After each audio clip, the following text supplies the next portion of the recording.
Hello guys, তো আজকে আমার চ্যালেঞ্জে ডে 3 শুভ সকাল সবাইকে। আজকের সকালটা আমি ঠাকুরকে সেবা করেই শুরু করেছিলাম। যদিও কয়েক মাস থেকে আমি ঠাকুরকে সেবা করি, তো সেটা করে নিয়ে আমি আমার জল খাওয়ার বলতে একটা ছোটোখাটো খাওয়ার আর কি, ডেইলি রুটিন হিসাবে।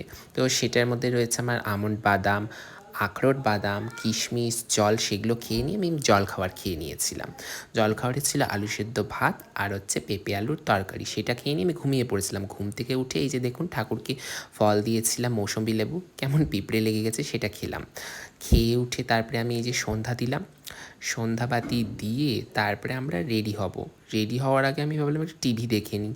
তো সেখানে একটু সন্ধ্যেবেলার জলখাবার খেয়ে একটু টিভি দেখে তারপরে আমরা রেডি হয়ে পড়লাম। আমি, মা আর আমার ভাইঝি রেডি হয়ে যাব, একটু বাজারে বেরোবো আর কি। দেখুন কেমন দুষ্টু, কেমন ড্যাং ড্যাং করে হাঁটছে, রাস্তায় বেরিয়ে দুষ্টুমি করছে।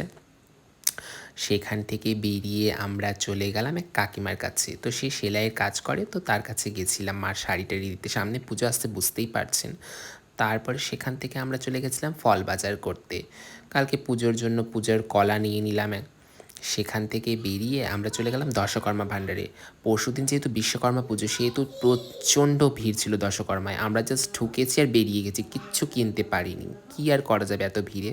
তারপরে সেখান থেকে বেরিয়ে আমরা বাড়ির পথে রওনা দিলাম। তো আজকের ব্লগটা এখানেই শেষ করলাম, দেখা হবে আবার অন্য ব্লগে।